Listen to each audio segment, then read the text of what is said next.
WVUA-FM, Tuscaloosa.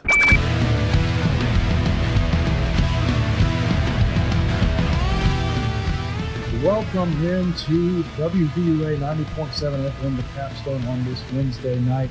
We are bringing you a playoff week edition of Student Section MLB, and we're so excited. I am Will Miller, joined tonight once again by Torre and Carson Keel. And we are going to open this show up with the division clinching scenarios. We had the last division clinched in baseball, actually really just this week, and we're going to turn that over to Carson so he can break it down for us. Well, Memorial Day has come and gone. Tomorrow, matter of the fact, is June the 1st. We just showed you the NL East standings. You don't need me to tell you this, but I'm going to tell you anyway. The NL East is over. That's right. It's a wrap. No one is touching the Mets. Sal Licata, very famous SNY personality, on June the 1st of 2020. It is now October the 6th. The Braves touch the Mets. It's over. It's over. The NL East is over. You love us. Well, thank you, Sal, for that great analysis. As we know, the Mets surely will not squander their 10.5 game division lead to a team 4 games out of 500, 50 games into the year. I know that the Mets, even as meme-worthy, for lack of a better term, as they truly are, I know that no team in baseball can be as inept from the top down as to squander such an advantage. It's almost a guarantee into a bye in the playoffs. Oh, wait. Oh no. And by the way, to the plethora of Mets fans who are out there saying this was not a collapse, you are wrong. It was a collapse. It was a collapse. You had a 10.5 game lead over, I think, the Phillies. At one point, it was the Braves sometimes, because the Braves, of course, had a terrible April and May. Yeah, this was a collapse. Welcome back to reality. The same thing every single year. Guys, one word comes to mind here, and I feel like I would be remiss if I didn't give us a fair opportunity to put this wonderful word out over the air for everybody. And that word is lull Mets. That is a wonderful word. I thought you were going to say sweet. Oh, that's another good word. Yes, these are both things that happened to the Mets in the past week, and we should celebrate, we should rejoice, because honestly, I just think it's this simple. I think times are better when the New York Mets are losing. Yankees run New York. Yep. Well, that's always been the case. Again, the Mets have not won a ring since '86. Yeah. Again, it's been a while for the Yankees too, until this year. Well, at least the Yankees have won a ring. Yes. They won a ring this season, unlike the Mets. And in 2022. Yeah. And yes. I mean, the question has to be asked, guys. I know I'm old hat with this remark, but who's to say the Yankees wouldn't have one, maybe 2 more World Series banners were it not for a certain franchise known to be cheated on levels never before seen in professional baseball since the Black Sox scandal. Yes. Who knows? Anyway, but I do. Look, the Mets they just had to win one game, and they didn't. I think that's the biggest thing about losing this series. The Mets only had to win one game, and the NL East was theirs. I saw the percentages of fan drafts to win the NL East before and after the series. The Mets had a 71% or something 79. to win before, and then after, obviously, 0. It was the Braves game. Yeah, it was 98%, I believe, after the Braves had swept the Mets, and it was really a clinic. I mean, the Mets led on Sunday for a good portion of the game, but as the Mets do. Hey, I did call that last week. I said the Mets bullpen is going to sell them because with Edwin Diaz's late struggles, and what do you know what happened? Yeah, I mean, it was kind of crazy. I mean, again, like I said, the Mets only had to win one game. They literally threw out the entire thing. They had DeGrom, they had Scherzer, they had Bassett, who's basically like their best starter that's not an ace compared to DeGrom and Scherzer. So, they were trying to lock this thing down, and they couldn't. Because guess what? While the Mets have great pitching, besides the bullpen a little bit, you could say, they have zero power in that batting lineup. They're good for RBIs. They're good for getting you on second. They are not good for getting you home. That's the Mets issue. Well, I think that with the Mets, they can't string that together, and I think it's also a problem in Alabama baseball this 2022 season. They could get the hits. It just either wouldn't come with men on base or what they got them on. they couldn't cross them. You know, it was. I feel like the Mets have got great bats in their lineup. I really do. Let's look at the National League batting champion Jeff McNeil, who clinched the crown with a 326 average this season, and that's a real number. That's not just Flying Squirrel. Yeah, That's a nickname. yeah. That's one of the best nicknames in all of sport. I like it. And you got the free agency splurges were good for him. I would say Eduardo Escobar was a huge addition to the Mets. Very underrated. Yeah, I agree, Luke. Yeah. Great addition to them. Mark Hanna has up and down, but I mean, look, I think they're better with him than without him. And those are just some of the examples. And I think the Mets added a lot to their team. I think it paid off for them. They won 100 games, and they have a great chance to be in the National League pennant race, even though they were bumped down to the wild card position. I don't think that takes much off the fact that this is a real team. And as much as, I hate to say it, and I'm sure that another Law Mets is coming, by the way. Oh yeah, we'll talk about it when If they, coming up. Playing clicks. San Diego's starting to get kind of hotty. if everything clicks for the Mets, they could make a deep run, I think. But the issue is the odds of everything clicking for the Mets is not very high, in my opinion. Yeah. Just because they're facing probably the two teams you don't want to face right now. You're facing and starting to get warm. San Diego Padres. Mm-hmm. They don't need much, do they? Yeah. That's a lineup with power. Yeah. With or without Tatis. Yes. And you look at Juan Soto, starting to go yard. Yep. And he is known to do well in the postseason. And Machado turning into I guess you can consider him a vet at this point. He has shown that he can produce in the And playoffs. I'll tell you what, that is some kind of dangerous if Juan Soto, if his bat is hot going into the postseason. I mean, that's one of the most dangerous players that you could have in your lineup. And if you're the Mets, particularly with some of the struggles they've been having, you do not want, and with DeGrom, clearly being somewhat off, you don't want this. Yeah. You don't need this right now. And then again, you get past San Diego somehow.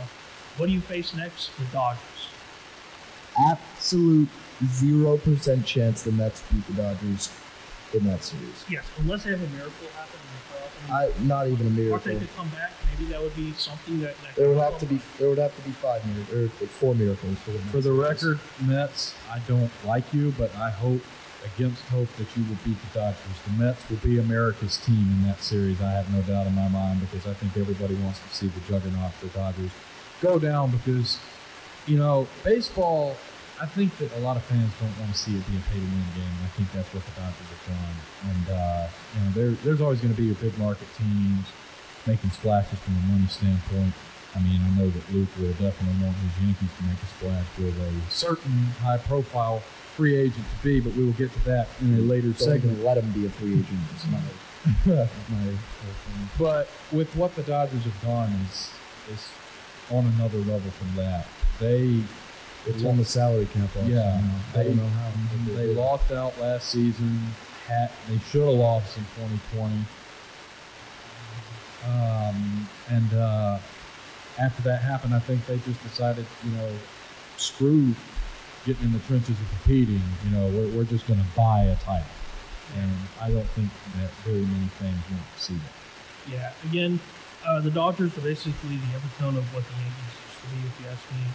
Everyone, again, look, you might not like this description, but they were the team everyone saw that thought just by talent would go from there. They didn't develop anybody. That's now the Dodgers. So, yeah, at least now we're developing people. Yeah, at least now.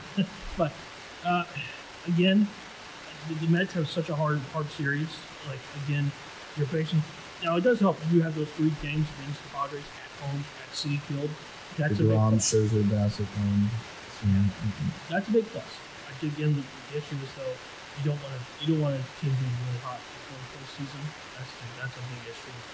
Then the Dodgers, and then you really hope maybe the Braves don't come back and face them in NLCS, because I'm sorry, I don't see the Braves holding again. I don't see the Mets winning a 7-game series against the Braves. I really don't. I mean, the Braves narrowly won that season series against the Mets, but the statement they made and what they showed in the deciding series for the NL East crown, I think, told the baseball world that the Mets don't want to see them anymore. Yeah, because the Braves are built like a playoff team.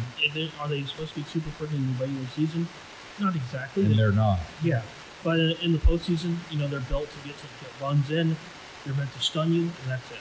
Yeah, and I would like to also point out that I hope the Phillies win the wild card series because I don't think mentally I can stomach another Braves-Cardinals NLDS game after what happened the previous one, which I didn't even have the opportunity to turn on before it was over. Yeah, I mean, I would be really interested in that, but I'd be much more interested in seeing the Phillies kind of squeak their way through 3 games, so that way we can just put them down again. I want no part of facing the Cardinals in the postseason, really ever again. I would be okay with it. I really would. And I love the Cardinals. I love Albert Pujols. I think they've got a fantastic team, and the stories they've written this season, the achievements that they've set, the group they've done it with, and the baseball world tuning in has been a big part of what's made this baseball season so great.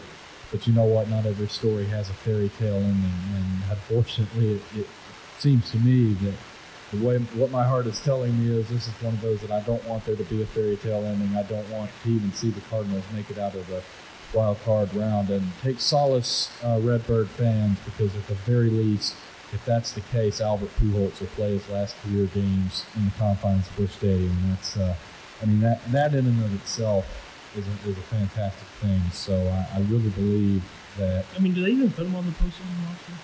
I don't think they put it out yet. Yeah, I mean, is that even a possibility? Yes, the way he's been hitting the ball since July, yes, you put him on the postseason roster. Yeah. He really has been one of the best players with a bat in at least the division. Yeah. So I think there's no way you can leave him off the playoff roster. And I don't think you could anyway. I don't know if you blasted us. But that's just a baseball fan and me talking. I'm not a baseball fan, even though they have a great stadium and I'm cool. It's one of my favorite players. But, with that in mind, we'll break down that series of Cardinals in 3 games against the Phillies. We'll break that down in a later segment. But I think that we should recap also. We talked about it last week, but I think we need to recap who has taken all the other divisions and I guess how we felt about it. So I guess talk about, of course, NL Central. I think that was locked up by the time we had the show last week. Yeah, the Cardinals won. Yeah, I mean, of course, Cardinals. Everyone kind of saw it coming after the Brewers kind of were weird at the trade deadline, where it seemed like they were more selling than buying. Again, the Brewers had a chance to go in the wild card. We know how that went. But NL Central. That's definitely the weakest of the National League divisions. I think we all agree for that. So, NL West, that was locked up finally at the start of September. So, not really much to talk about there. That was locked up by opening day. That was locked. Yeah, I agree. I mean, of course, Luke, that depends on what you thought of the Giants. 111 games. You may not see that again. I mean, that's a number right there, guys. I'm not going to tell you that. But Dodgers take the West, Cardinals take the Central, Braves take the East. Shifting the American League, I know that Luke is happy about how the East panned out. Very, very happy about that. Yankees take the division. They finally get one back on the Rays, who have won it the last couple of seasons. And needless to say, there's no doubt that not even just Yankees fans, but a lot of American League East fans were unhappy. The Blue Jays have been on an upward trajectory. Obviously, the Red Sox had a bad year this year, but I mean, the Red Sox. But Yankees are back on top. Feels like you could be saying that a lot. Like I said, you could have said it in other years. Certain teams are not cheating. But anyway, Yankees take the East, and then the AL Central is and has been for years baseball's weakest division. The Cleveland Guardians came out of that division with the number 3 seed in the American League playoffs. And then in the American League West, lo and behold, you have said cheating team, the Houston Trashbros / Astros, if you're a purist. They have won the division. I believe they won over 100 games. Is that right? 106. Yeah. Okay. So triple-digit wins. Check out those home road splits, people. 55 and 26 at home, 51 and 30 on the road. So maybe they're not cheating. Just finally, who can be sure? But those are your 6 division winners. Those will be your 1, 2, 3 on each side of the bracket in the baseball playoffs. We're going to take our first break. I promise, once again, we will talk about those series and how we think the bracket's going to shape out. It should be another great postseason the first year of the expanded format, which we will also run through. But after this break, we're going to talk about something perhaps a lot more timely, prudent, and some might say important, another historic achievement for baseball. Stay tuned to hear more here on 90.7 The Factor.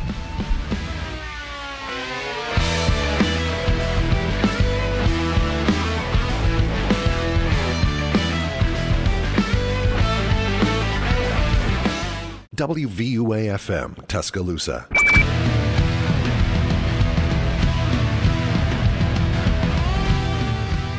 Welcome back again to the student section of MLB on this Wednesday night for this second segment. Once again, I'm Will Miller, joined by my co-host Luke Torre and Carson Keel. Very esteemed group we have here as always, and as promised, we are going to talk about yet another historic achievement in what has been a great season for baseball. At long last, Aaron Judge did it. finally. He hit number 62. He broke the record for most home runs in a single season in the American League. And really, if you are one of those baseball fans that likes to omit steroid achievements, he is the single season home run king. And I will stand by that. He is the single season home run. I agree. I think everyone here agrees. Look, what Bonds did, it was incredible, but excuse me, he was on the news, so I do not count that. My JCM 331 professor does count, as he has been making clear on Twitter. Look at it that way. Like, Judge early in the season against the Orioles at their new stupid ballpark hit 4 balls in one series off the top of the wall. That's 4 home runs right there. There's probably other balls that he hit off the wall that if he was on juice, those are gone. And look at it, he's 11 away. Right, it was 73 with Bonds had. So I think if Judge is using roids, he beats that record easily. I think I will stand by that forever. But one thing I do want to talk about, Judge, as great of a season as he had, undoubtedly the MVP, he is out of the Triple Crown watch. He's not winning Triple Crown. Rocco Baldelli, you suck. Scum twins sitting Luis Arias for 4 or 5 straight games, and then 4 playing him in this game today, and Judge sits. Judge finishes the year second in average at 311 behind Arias, who finished at 316. First with 62 homers and first with 131 RBIs. Undoubtedly the greatest season we've seen since 2012. Yeah, I mean that's basically it's basically one of the greatest baseball seasons ever for a player. I mean, can you think of another one? Like I can't think of one. I mean, Miguel Cabrera won the Triple Crown in 2012, but that didn't. I don't even think that compares to the season Judge put together this year. Did he even catch 40 home runs? Probably not. Yeah, he did. I think he hit. Let me check. I will check on that, and we will update you guys. But while we do that, I think that it's important to note that Aaron Judge was something to this Yankees team that even Miguel Cabrera was not for that 2000. When the team was struggling, Judge was there to carry the squad. Yeah, he literally carried that team to the playoffs. When we were struggling, guys weren't hitting. Judge went on stretches, hitting 8 home runs in 7 games or some crazy stretch like that, over and over and over again. Okay, so that's all. Compare that. That's a lot more. It is not 62. And the thing with Aaron Judge that a lot of people overlook, they were saying, he's choking. I would say he was choking if he wasn't batting like 390 the entire time going from 60 to 62. He went a while without hitting those 2 home runs, but he did it. And I'd say it was a choke job if he wasn't hitting 400 over that stretch. Another thing to note, I think Judge felt the pressure a little bit towards the end. I think Judge is the most team player you'll ever see, and Judge, once the Yankees clinched the division, all eyes on Judge for him to break that record. That's the only reason he was playing, and that's the only reason people were going to games. And I think that he was feeling a little bit of pressure because he's such a team player that he wasn't used to playing just for himself. And that is why I think it took a little bit longer than expected for him to hit those final 2. Well, he got the job done, and that's the main important thing. Because, I mean, look, really, in 30 years, what are we going to be talking about? Like, Aaron Judge, he had like a dozen at bats. He sucked. No one's saying that now. And no one's going to remember that. I feel like no one remembers that now. Everyone's just talking about number 66. Yes, they should be. And he hit it at Globe Life Field in Texas, where every achievement in baseball happens, despite it being the Rangers' part to the other team. Yeah. It is the most remarkable thing I've ever seen. Corey Kluber, signed to the Rangers, pitches 17 pitches for them and blows out his shoulder. It goes to the Yankees, throws a no-hitter at Globe Life Park. On Corey Kluber bobblehead day. You guys know that? Yeah, they gave away, they had a bunch of bobbleheads on the backlog. That was all over baseball. Yeah, that's really funny. And they gave them out that day. That is really funny. No-hitter. Obviously, the Dodgers won their 60-game Disney Not Real World Series in Globe Life Field. All right, I got a question for you two. Does this Judge record get broken ever? I think it's probably gonna be another 50 years. I think it's gonna have to be the right player, right conditions, right league. So American National, probably gonna depend on parks how they are in 50 years. But I think it's possible. It's gonna take a long time though. You put Juan Soto in Yankee Stadium. Maybe I think he hit 70. If you put Mike Trout in Yankee Stadium, he hit 40 home runs this year and missed like 60 games. He could do it. I think there are players right now playing baseball that could do it if you put him in the right place. I just think you know what you guys just brought Mike Trout. If the Angels get that new owner and the owner wants to do a rebuild, let's say Mike goes to New York, that's actually possible. The record that's probably going to next. Well, there's news on that front. The Angels are not going to have really a manager search. Yes, they have given Phil Nevin, who is the interim manager, they have given him a one-year contract, return to the team in 2023 as the full manager, and I'm going to explain why I think that's a move that the Angels made without trying to win. I think they're going to sell the team. Artie Moreno's going to, sell the team, and I think that the Angels are just going to continue to suck for these next couple of years. They're going to get Ohtani off the books in 2024. I don't know if they trade Trout, but I think they're going to get Ohtani off the books in 2024. They're going to sell the team around that time, and I think this is a move that's made to kind of keep the Angels down. I do want to say one thing before we move on from the Judge. He hit 32 homers on the road. Wow. That's actually. Well, I thought Yankees front run would. 32 homers on the road. I think that is one of the most impressive stats of the season with Judges. I would agree. 30 at home, 32. A lot of players don't even have 32 home runs. Everybody says Mickey Mouse Ballpark to hit more home runs on the road. Not in Mickey Mouse Ballpark. It's historic. Yeah. That's what it is. Yep. Yeah, sure. Okay. Well, Yankee Stadium debates aside, like I said, great achievement for baseball. I think this is great for baseball. You can see a non-juiced hitter hit that. Not that Maris was juiced. Give him a blank check, please. Cashman, I beg you. If I caught the 60-second home run, I'd say, Judge, you get this ball back when you sign an extension. That is it. That's all I'm asking for. I can just imagine when we're doing if we're able to still do this show next semester, which I'm not sure, but if we are, and he goes to Boston, I've got the show. I'm quitting life. I will not be a Yankee fan. I will turn to the Braves because they're my second favorite team. As much as I want to stay loyal, if Aaron Judge goes to the Boston Red Sox, what if he goes to I'm off the grid. What if he went to the Braves? Fine. I won't worry about him until the World Series. God, I wish. I'd be extremely pissed that he's not on the Yankees anymore. But then it's Jason Dominguez's time, the Martian. Bring that 18-year-old god up, let him work, and then he'll turn into the next Aaron Judge. Yeah, I don't think Boston's a viable candidate. I feel, and I hope not, I don't think Boston deserves him the way they've handled their big stars, the way they've handled their cap the last few seasons. Yeah, like what happens with Xander Bogaerts? He's gone anyway. I think he's gone whether he comes or not.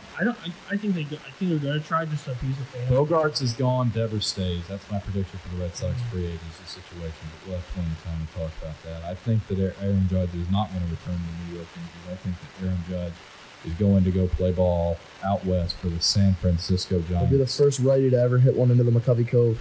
Wait, no, he's going to go play for the Colorado Rockies. He's going to pull Chris Bryant. Oh, my God. If he plays in Colorado, he's hitting 100 homers. Yeah. Or 100. I wouldn't even pitch to him. It'd be April. Oh, my God. He'd be part of the war, just dropping bombs left and right. Like 100 homers minimum in Colorado, I think. But then you got to look at Chris Bryant, who didn't hit a single home run in Colorado this season. Is that true? It is. And he makes Oh my $100. God. And he makes $182 million total valuation. That has to on be his like contract. that's still like the strangest offseason. That's the biggest fleece I've ever heard. Yeah. What? And he didn't Not do one bad. home run? I can say this for the Giants. I will be excited to see Aaron Judge play for them. It's going to suck for New York fans even more. I'm not accepting it until it's actually happening. Because, well, that's what we all said about Freddie and the Dodgers, and we have to look at that every day. I think that it's going to be even more painful for New York fans because you've lost him, in essence, to an historic New York franchise, whether he goes to the Dodgers, God forbid, or whether he goes to the Giants. I don't think it has ever happened in history of the sport that after a season like this, you let the guy walk. We have the money to do it. I think a big part of whether Aaron Judge stays or not is the outcome of the Yankees season this season. If the Yankees are another ALDS failure and they don't make it past the ALDS, Judge, as much as he wants to stay in New York and bring a championship back to New York, he's gone. If we make it to the championship series or make it to the World Series, I think he stays. So as you as a Yankees fan, would you be accepting that? I would not be accepting of it, but I would understand his thought process. Okay. But I would not be accepting of it if he left no matter what. Well, it seems to me like it's stupid anyway. Give him 7 years, 380, 390, 400. I don't care. I would say 400, and I would do it if I was the Do it. Yeah. Give give him 400 with a player option. I don't care. 100%. I think there's no conversation in no universe. It's past the durability BS that people were saying. He's won 2 straight seasons playing 155 plus games. That's all BS now. He's proved all the haters wrong. He's had the best season of a hitter ever. Give him a blank check. I do not care. Give him what you would give everybody combined. I don't care. He is our franchise. I don't care if he's 30. Give him everything, no matter what. If he leaves, I leave.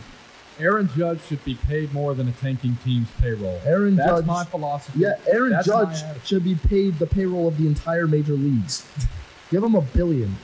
I don't care.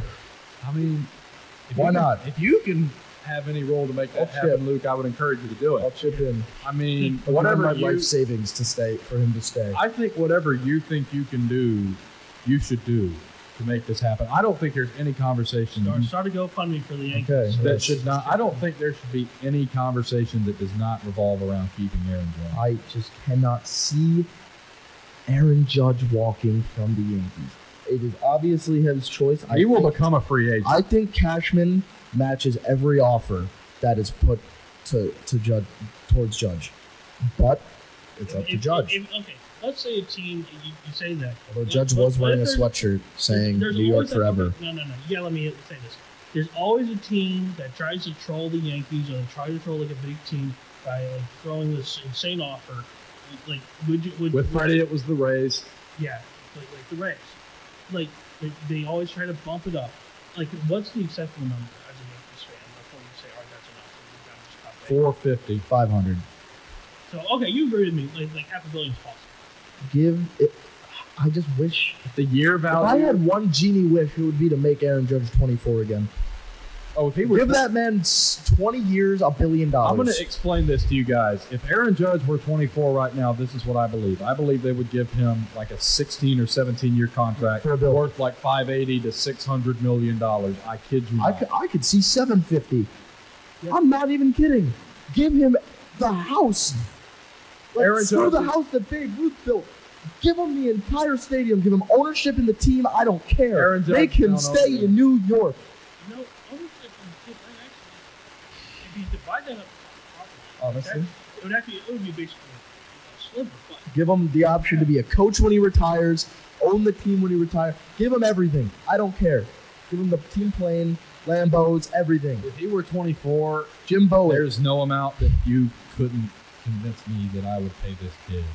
And I think that, wish he was a kid. He's 30. yeah, but it's I don't know. But if Juan Soto did this, Juan's 23. He's getting $500 to $700 million. Yeah. He's 23. No question. 5 to 7. 5 is the floor. Absolutely. In today's era, I mean, Chris Bryant is making nearly $200 million, and we're knowing how that worked out in the first season, and it wasn't good. So I think if we can get to that point, we can get to a point where somebody like that at that age would get like $600 million.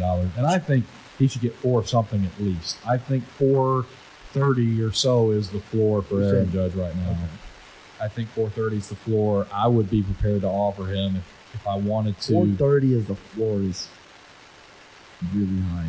For how many years are you saying over this spend? Assuming the year number is higher, like if it was a 10-year deal. I know he probably won't get a 10-year deal, but let's say for argument's 30, I think the max he gets is 8. I think 10 years. I think 8, 380 to 410 would be a ballpark Give him 8 years, number. 420. I don't care.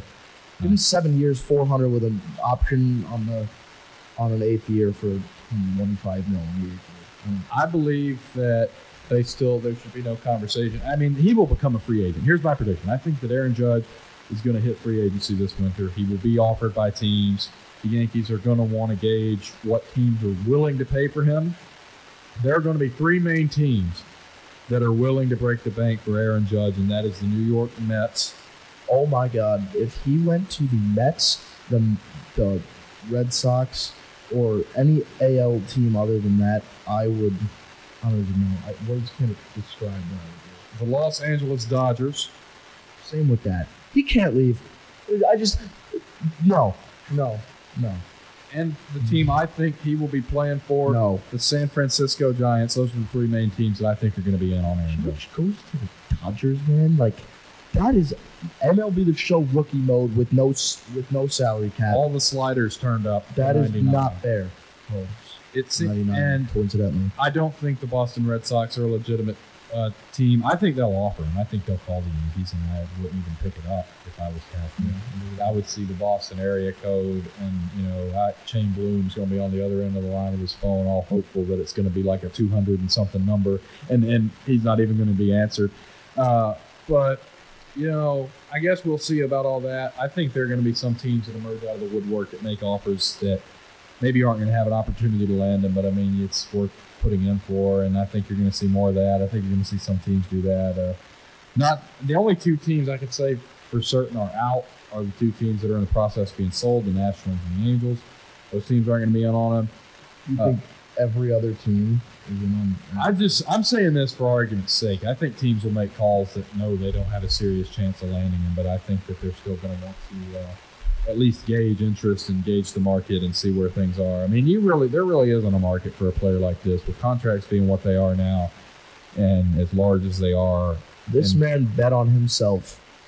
Price of the brick going up. In a contract season, and he provided the best season possible. There is one thing to do if you are Brian Cashman and you ask Aaron Judge, what do you want? Aaron Judge is going to say, I want a lengthy contract for north of $450 million. And Cashman will then say, okay, here you go. And then... Sir, here is a check with my name on it. Yes. That is what Cashman needs to do. Aaron Judge will take the pen, write the number, and sign his damn name, and he will be back on the Yankees for a revenge tour, because we're probably not winning the World Series this year, but we'll win it next year because he'll be back, revenge tour, or we'll win it this year and we'll win it next year too. 29 on the way. Screw 28, 29 on the way.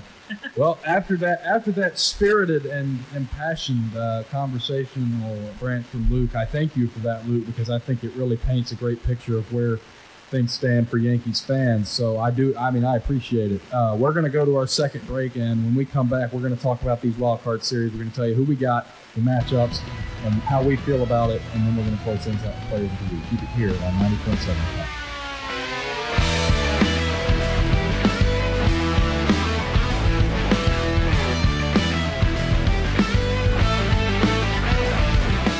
WVUA-FM, Tuscaloosa.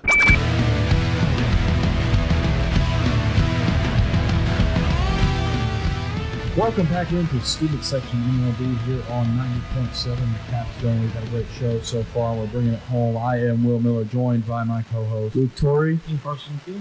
And we promised wild card breakdowns out of this break, but unfortunately, Marcus Stroman was an idiot on Twitter again, and I feel like his stupid tweets. We have to at least broach the subject before we move on. Luke, would you do the honors? Quote from Marcus Stroman: Judge is having one of the most historic seasons of all time, but how do you not give the MVP to Ohtani? What he's doing has never been done before and may never happen again. Both players are more than deserving. There's no wrong option. To which Judge's teammate and the mustache man himself, Matt Carpenter, responds 2 puking emojis, which I love because he's backing up his boy. Marcus Stroman's an idiot. We've seen it before. We see it again here. I'm going to step in and say he hasn't. Oh, boy. Okay, Carson, please elaborate. I'm not even... Ohtani has had an incredible season. And look, like I said before, 62. Yes, I agree with you, but 311 batting average. Judge did not pitch and bat at the same time. Hey, Judge's ERA is 0 as far as I'm concerned. That is true. Aaron Judge has a 0 ERA this season. As far as I'm concerned, Judge is... Okay, look, I agree it probably should be Judge on the principle of the home run. Probably. Dude, it's unanimous. He's going to be unanimous. I am on your side. I am saying the man, albeit the hot takes machine, has a point. So, Ohtani has had a great season. He's, again, an amazing two-way player. He can pitch, he can hit. But, again, Judge should win it, in my opinion. But if Ohtani wins it, I don't think that's a bad thing. I don't think people should complain about it. I think if people should complain. Ohtani wins it, there is going to be a riot in New York. I can assure you that. My fan base, as loyal as we are, as controlled as we are, there is a side of us that will go dark.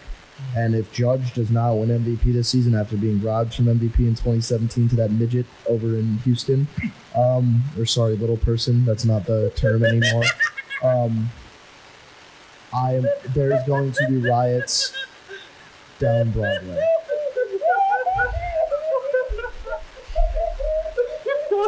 Well, that is a very pointed way of putting it. Sorry. That is an extremely pointed way of putting it. Apologize. Aaron Judge absolutely should win the Most Valuable Player award. I don't think there's any way, shape, or form that you. And I'm not trying to gang up on you, Carson. I just think there's no way Aaron Judge can't win it after setting a home run record for. Some would argue, like I said at the top of the show. I'm saying he should, and I am saying no, he will. Not he should. He will. He is winning MVP, and if he doesn't, like I said, I am saying it is reasonable if Ohtani wins it. I'm going to take the bet. If Ohtani wins it this year, Ohtani wins it every single year until he retires. That is a fact. What's wrong with that? What do you mean? What's wrong with that? 62. Listen to this. Okay. I'm getting confused with these names. Shohei Ohtani is the league's most valuable player. Yep. But Aaron Judge is the most valuable God player this season, and he will win it this year. I don't care if Shohei wins it next year, unless Judge puts up if anybody puts up a season that is better. I think. Okay, well, what's to say that Ohtani doesn't? If Ohtani wins it this year, then okay, then he wins it next year, unless there's a season like this to compete against it. But what if he doesn't have a great season next year? Then I think people have the right to say, well, he might have gotten robbed. No, I don't think anybody has the right to say that Ohtani is robbed of an MVP from this season of Aaron Judge, the best offensive season in the history of Major League Baseball. I am agreeing with you. I think if people think that Ohtani should win MVP this year, then I think we go into every season with Shohei Ohtani being the MVP until somebody beats him out as it. I shudder to think what would happen if Jose Altuve wins another MVP. Jose Altuve won MVP this year? Oh my God! But if he won another one in general, what would Luke say about it? I shudder to think. But moving on from that, we have got to get to wild card because this is postseason baseball week. It is singularly the greatest week out of the year, and no amount of homework is going to dissuade my position on this. I love postseason baseball week. I hate homework, but nothing can diminish my joy. We have the wild card round beginning this Friday, 3 p.m. Central Time, the best time of the year, and we have a set of basically 6 teams each side. We have an expanded format. I'm going to remind everybody before we go further. We have an expanded format this season. We're going to have, it used to be 5 teams from each league and 4 and 5 play in a 1-game playoff. Now, it is going to be 6 teams in each league. 1 and 2 get a bye. Now, 3 and 6 are going to play, and 4 and 5 are going to play, each in a 3-game wild card series at the home park of the higher seed. That's how things have changed this year. So with that being said, 6 teams on both sides. What are our matchups? So, of course, you have Rays at Guardians, Phillies at Cardinals, Mariners at the Blue Jays, and then Padres at Mets. So let's go through each one and take our picks down. Yes. I was going to say, so it is actually, it's scheduled pretty well. So, for example, you mentioned 3 p.m. actually is the start time. That's incorrect. It is actually right now, Rays at Guardians starts at 12:07 p.m. EST.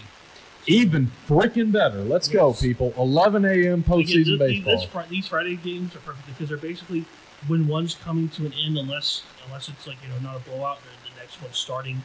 We do have one on ABC. That's Phillies at Cardinals. That's at 2:07 p.m. Eastern. And then you have Mariners at Blue Jays, and then Padres at Mets wrapping up on ESPN. So Friday's pretty good. Saturday, I'm not the biggest fan of the schedule because you have kind of the same times. You have a game at 12:07 Eastern, 4:07 Eastern, and then you have Padres and Mets starting at 7:37 Eastern, and then Phillies at Cardinals starting an hour later on ESPN2. And then Sundays, same kind of times. So, but again, those are all Sundays is all game 3. So, all right. So let's start with the first series. Let's get with the first series. We got the American League Central Division champions, Cleveland Guardians. They've made the playoffs on the back of Jose Ramirez, one of their best players in recent franchise memory, for my money, versus the Tampa Bay Rays, the forever upstarts out of the American League East. But for the first time in 2 seasons, they did not win the division. So they're now going to be playing the wild card game, or the wild card series more accurately. I think we can all name who we all think is going to win this series. Everyone want to say it at the same time? 1, 2, 3. Rays. I think the Rays. I think Cleveland's going to win it. I thought we would all be unanimous on the Rays. Wow. I think Guardians win a game. I think it goes Rays, Guardians, Rays. I think it'll go Guardians, Rays, Guardians, and honestly, as a Yankee fan, because the winner of that plays the Yankees, if I'm not mistaken, right? Yeah. Either team I'm fine with. I think either team we match up well with, and I think we then go on to. Yeah, I'm not going to say it, but you know what I mean. Yeah. Just again, the Rays. It's the Rays. They always have a weird postseason where they're either really bad or they're really good. I just see another season. They did just get Glasnow back. Yeah. I think that the Cleveland's pitching performance will show up. You got Tristan McKenzie is he's a great. Stud. I love that guy. I love that slender man looking guy. He is a stud. I like Aaron Savali. I like Zach Plesac. Still. I think is going to do well. You know who I absolutely despise? Who? I don't even know what his name is. The reliever, Karinchak. Oh my God, I hate that guy. Adam. I hate that guy. He's the guy that they like relievers named Adam because Adam Simber used to close games for them for years. Actually, I say close. He was like a setup man for Cody Allen. That dude was like pitching against the Yankees in an 8-2 Yankees lead game, and he struck out Judge and was walking over the dugout like Conor McGregor. He struck out Judge in an 8-2 game, and he'd walk back to the dugout like Conor McGregor knocking out a dude. Yeah. Which may never happen again. Yeah. Don't say that. I love Conor. He's coming back at 170. You know I love Conor. All right. Anyway, Rays in 3 for me. Bill? I think I'm going Cleveland in 3. I think starting pitching, I've said countless times, and I'm going to say it countless more times, so brace yourselves.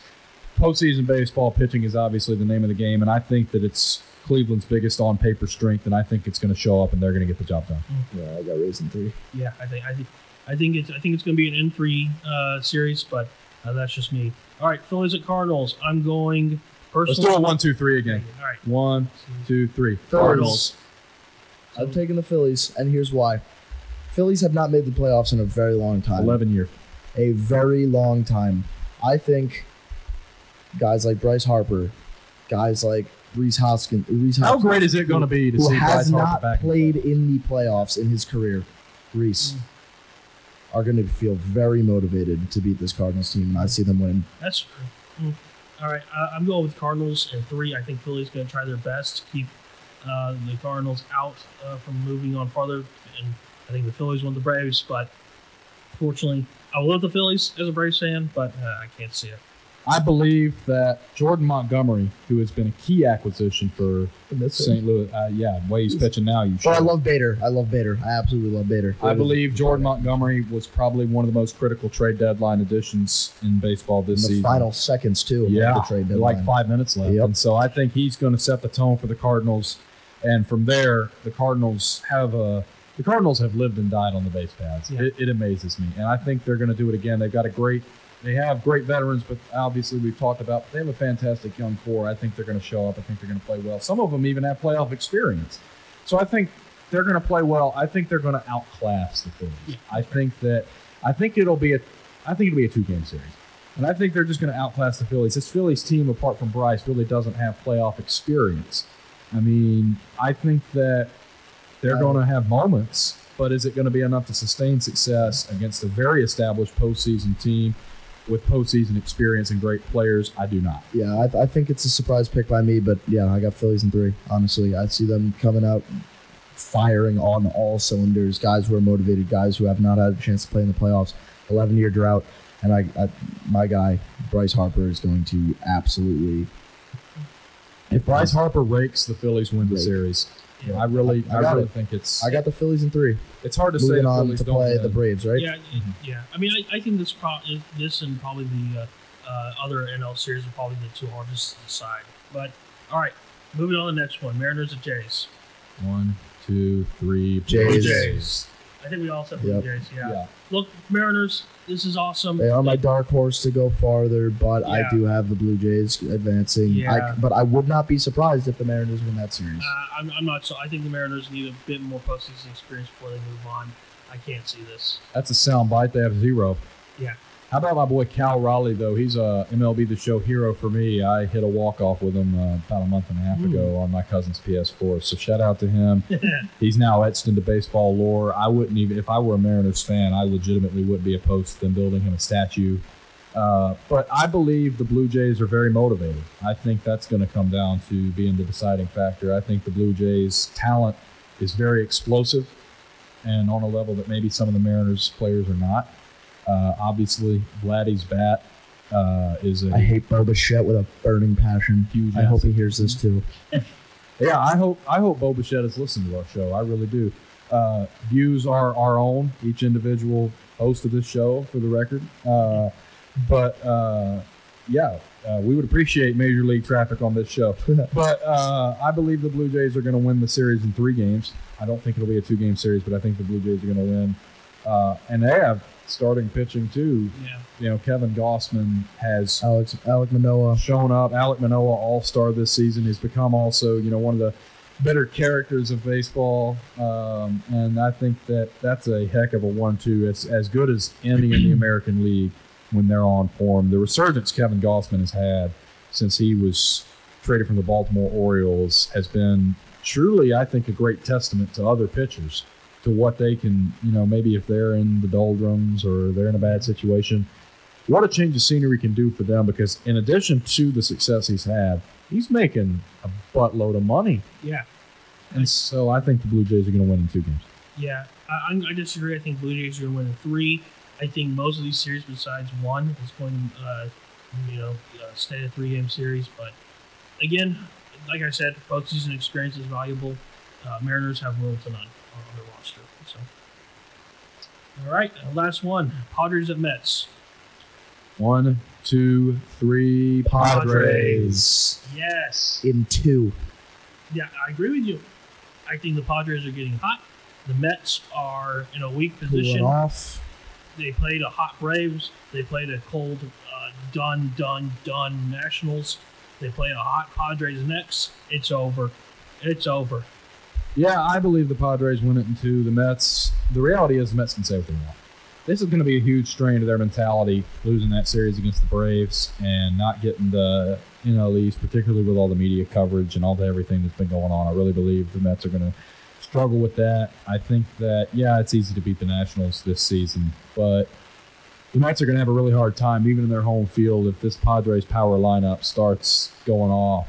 they are not going to have many answers. Jacob deGrom has just not been on form. I previously thought the outing in Oakland was an aberration after the Braves, and I think he got in his head a little bit. I no longer think that. I think that if he mows through the first 3 or 4 innings, potentially we could have a different conversation about Game 1, but I believe that he's going to give up a couple of long balls in this Padres lineup. That's going to set the tone for the series, and the Mets are just going to get overwhelmed. Okay, I have a really hot prediction for Game 2 of this series. If the Mets lose Game 1, I think Citi Field will turn on these Mets. I think it's going to be chaos. Like, I think there'll be boos. I think there'll be... I thought you were going to say they weren't going to show up. Well, I think it could be that. And like, did you see that there are already fans with paper bags over their heads for the National Series? Like this, the fans have quickly turned on the Mets. So I think Game 2 could be very bad crowd-wise, and how kind of like the fans' attitudes are if the Mets lose the first game. I hope so. I'd love to see that, and then throw things on the field. Well, we don't want anybody throwing things on the field because it's a safety hazard for numerous reasons. But we threw it once this year. Yeah. Yankees Cleveland. Uh-huh. That game. Yeah. Every game of that That's series, Miles actually. Straw, former Astros player on the cheating team. No, sorry, Luke. He was, though, in 2019. And I just don't see the Mets being able to pick themselves up effectively enough to win this series. And that's why I'm saying the Mets are going to lose decisively. I mean, the stretch they've gone through and all the energy from the media, coverage from the media, the way it's been directed is really going to have an impact on this team. When you look at a guy like Buck Showalter, who, for as accomplished as he is, hasn't managed in years, he isn't familiar with this group beyond this season. DeGrom, if he's not his best self, I don't know how much I trust Chris Bassett in the playoffs after Oakland in 2020. There are too many question marks that, combined with what they've been going through in the past week and a half, I have zero faith in these Mets. Yeah, again, I just can't see it. I got to go with the Padres. I think we're going to get a NLDS with the Padres versus... I'll give my score predictions for that. I think the Padres win Game 1 4-2, and I think the Padres win Game 2 12-4. They're going to come out hot, ready to move on. Who's going to be Scherzer? Yeah, sorry, Scherzer, you're getting rocked, my boy. You are getting rocked. We can 12-4. Can only hope. Well, we're going to wrap things up with our players of the week in the American and National Leagues, and we're going to predict who we think is going to make an impact in the postseason. So I'm going to start with my American League Player of the Week. And statistics out the window, he hit the important home runs. Aaron Judge is my American League Player of the Week. The accomplishment he had this season will not be seen again for a significant amount of time, if not ever. That's why he's deserving of this American League Player of the Week award from me. Second off, my National League Player of the Week is Dansby Swanson, shortstop for the Atlanta Braves, also soon to be free agent. He showed up. He answered the bell 2 nights in a row against Jacob deGrom and Max Scherzer, and there's not much you can say other than that. Dansby Swanson is the National League Player of the Week. Took the words out of my mouth. The same 2 choices I had. I mean, again, so, the historic home run for Judge. All right, that's basically it. Dansby Swanson showed up, like you said. He had it, and he hit important home runs. They weren't just like meaningless. They were needed home runs. They got the Braves in positions where they could keep that momentum going, and they just allowed the team to keep going. So, yeah. I'm going to go with a little bit of a surprise here. AL, Aaron Judge. Right. I'm kidding. And NL, I'm going to go Mike Harris. I love that. I love that dude. He's slowly becoming a superstar. He's one of my favorite players to watch, and he has shown day in and day out that he is a big part of that lineup for the Braves. And I would honestly love to see a Yankees-Braves World Series. I would not. They won 4-0 last time. Yeah, that's why I'd love to see it. No one more. All right. Well, that's going to do it for tonight. We've had a fantastic show, as you would expect, no less, because of postseason baseball week, which should motivate you to tune in next week. We'll be in the thick of postseason baseball. It will well and truly be postseason baseball week. Next Wednesday night, we will have all your updates from the Major League Baseball playoffs, the best postseason in professional sports. For now, thank you for tuning in on this Wednesday night to Student Section MLB. I'm Will Miller. Luke Torre, and Carson Keel. And we wish you a hearty Roll Tide and a happy playoff week on 90.7 Roll Tide.